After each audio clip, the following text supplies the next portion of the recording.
12वी नंतर डिफेन्समध्ये जाण्यासाठी म्हणजे संरक्षण क्षेत्रामध्ये करिअर करण्यासाठी भरपूर मार्ग आहेत, जे की 12th नंतर ओपन होतात.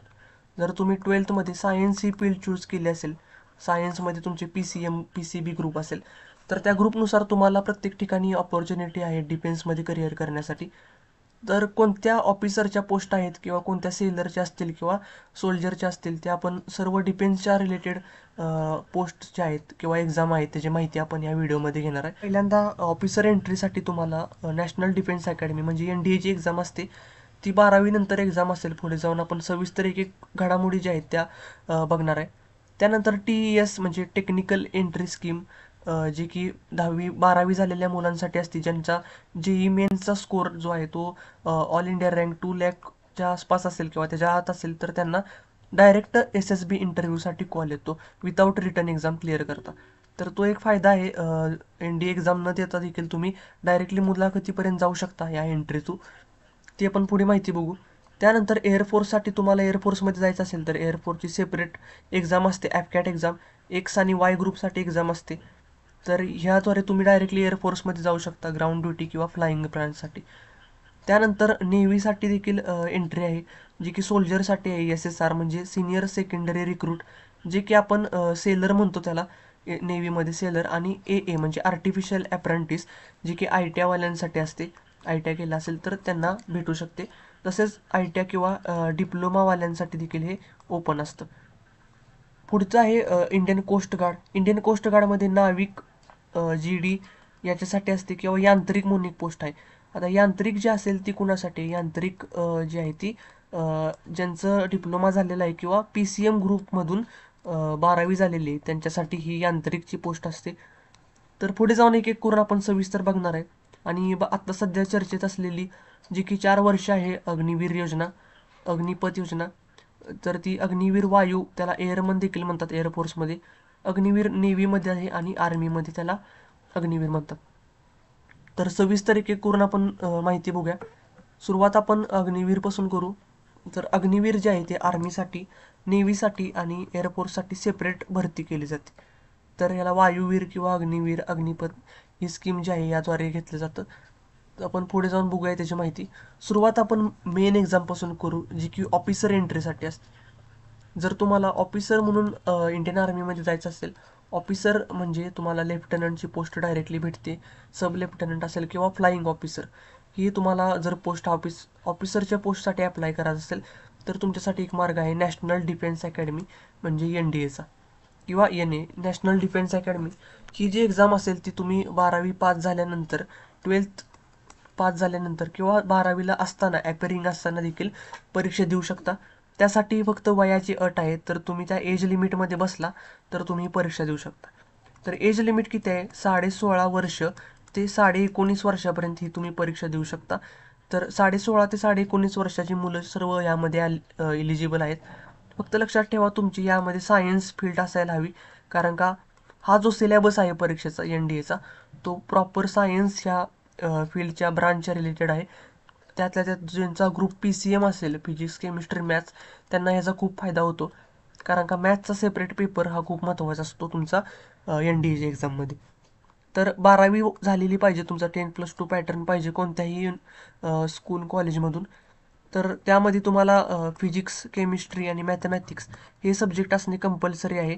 आणि हे सब्जेक्टाबरोबर ही जी परीक्षा आहे UPSC घेते. आणि वय लिमिट तुम्हाला सांगितलं आहे, 16.5 ते 19.5 वर्षातील सर्व मुले या परीक्षेला ॲप्लाय करू शकतात. सिलेक्शन प्रोसेस काय असते? तर हा जो आहे तो 2 पेपर 2 टाईपमध्ये होतो. एक सकाळी असतो आणि दुपारी एक असतो. तर पहिला पेपर असेल तुमचा मॅथ्सचा. मॅथ्स हा कंपल्सरी सब्जेक्ट आहे. आणि दुसरा असतो गॅटचा. गॅट म्हणजे जनरल ॲप्टिट्यूड टेस्ट. तर हे 300 मार्काचं असतं आणि हे 600 मार्काचं असतं. असे टोटल 900 मार्काचा हा पेपर असतो. तर ह्यामध्ये इंग्लिश देखील येतो. इंग्लिश हा सब्जेक्ट देखील आहे याच्यामध्ये. तर सविस्तर माहिती मी NDAचा सेपरेट व्हिडिओ बनवला आहे, तिथून बघू शकता. तर मॅथमॅटिक्स आणि जनरल ॲबिलिटी टेस्ट हे जे मिळून तुम्हाला 900 मार्काचा पेपर द्यायचा आहे. आणि जर तुम्ही रिटर्नमध्ये क्लिअर झाला, परीक्षा पास झाला, तर तुम्हाला SSB इंटरव्ह्यूसाठी, मुलाखतीसाठी कॉल येतो. आणि तिथून तुम्ही मुलाखत द्यायची जी 900 मार्काची असेल. आणि ज्यावेळी तुम्ही SSB इंटरव्ह्यू व्हाल तेव्हा तुमचा फायनल मेडिकल एक्झामिनेशन होईल. आणि मेरिट लिस्ट जाहीर होईल. त्या मेरिटनुसार तुम्हाला अलाव होईल. आर्मी असेल किंवा नेव्ही असेल किंवा एअरफोर्स, तुमच्या मार्कनुसार तुम्हाला कोणतं भेटले ते तुम्हाला NDAमध्ये फिक्स होईल. National defence academy Pune Khadakwasla या ठिकाणी. तर ही परमनंट कमिशनसाठी एंट्री झाली. आता आपण पुढे जाऊन एअरफोर्ससाठी बघूया. एअरफोर्ससाठी सेपरेट परीक्षा आहे. एअरफोर्सची ॲपकॅट एक्झाम त्याला म्हणतात. ॲपकॅट म्हणजे एअरफोर्स कॉमन ॲडमिशन टेस्ट, जी की फ्लाईंग ब्रांचमध्ये जाणार असाल तुम्ही तर तुम्हाला इंजिनिअरिंग डिग्री कंपल्सरी पाहिजे. पण आपण आता बघणार आहे कुणासाठी, 12वी पास मुलांसाठी. तर 12वी पाससाठी काय आहे तर ग्राउंड ड्युटी आहे. टेक्निकल असेल किंवा नॉन टेक्निकल असेल त्यालाच एक्स ग्रुप आणि वाय ग्रुप म्हणतात. एक्स ग्रुप म्हणजे टेक्निकल आणि नॉन टेक्निकल म्हणजे वाय ग्रुप. तर ह्याच्यासाठी अनमॅरिड कॅन्डिडेट पाहिजेत, ज्यांचं वय जे आहे ते 20 ते 24 वर्ष असेल. ही मुलं या ठिकाणी अप्लाय करू शकतात फ्लाईंग ब्रांचसाठी. आणि नॉन टेक्निकलसाठी किंवा ग्राउंड ड्युटीसाठी 26 वर्षापर्यंत आहे. रिटर्न एक्झाम ह्याची सोपी असते ॲज कम्पेअर टू NDAची एक्झाम जी आहे त्याच्यापेक्षा ही परीक्षा सोपी असते. NDA किंवा CDSपेक्षा ॲपकॅट एक्झाम सोपी असते. तर त्या ठिकाणी तुम्हाला जनरल अवेअरनेस GK सब्जेक्ट आहे. नंतर इंग्लिश हा विषय येतो.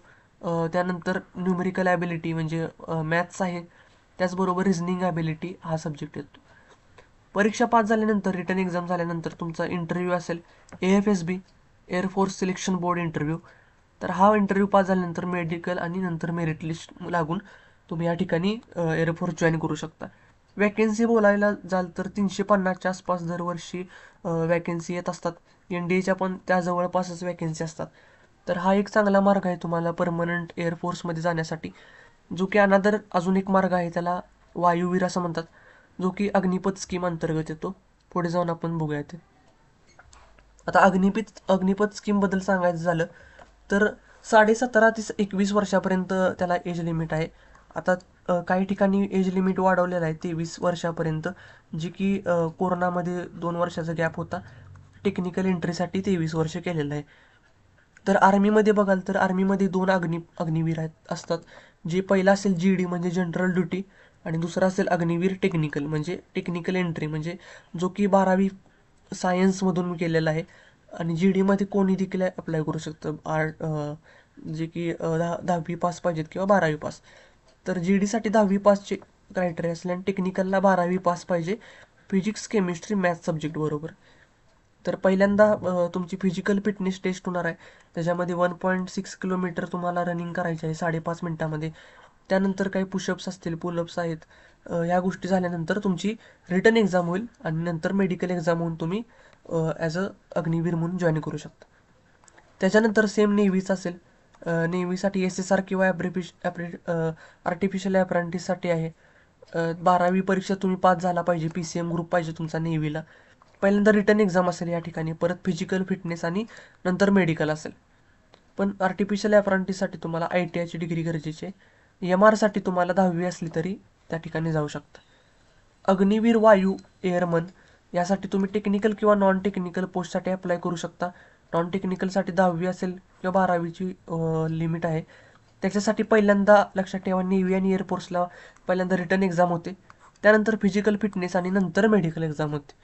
तर सेम जी आर्मीसाठी आहे तेच सेम टू सेम एअरफोर्ससाठी आहे, वेगळं काय नाही.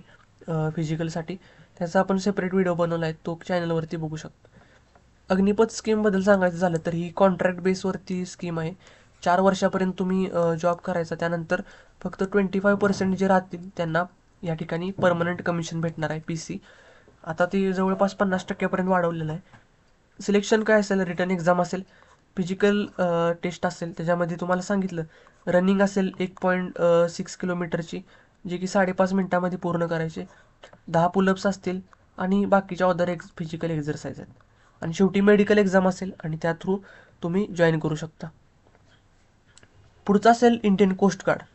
इंडियन कोस्ट गार्डमध्ये नाविक GD किंवा तुम्हाला यांत्रिक म्हणून डायरेक्टली जाता येतं. त्यासाठी वय मर्यादा आहे 18 ते 22 वर्ष. 5 वर्ष एज रिलॅक्सेशन आहे ह्याच्यामध्ये SC ST कॅटेगरीसाठी आणि 3 वर्ष OBCसाठी. एज्युकेशनल क्वालिफिकेशन काय पाहिजे, 12वी पास पाहिजे तुम्ही. 12वीमध्ये तुमचा फिजिक्स आणि मॅथ्स हा सब्जेक्ट पाहिजे आहे. रिटर्न एक्झाम जी आहे त्याच्यामध्ये मॅथ्स, फिजिक्स आणि बेसिक केमिस्ट्री असेल किंवा इंग्लिश 12वीपर्यंत जे आहे ते विचारलं जातं. जनरल नॉलेज असेल किंवा करंट अफेअर्स, रिझनिंग असेल हे प्रश्न विचारतात. तर कोस्टगार्डसाठी जरा लिमिट वाढवलेलं आहे.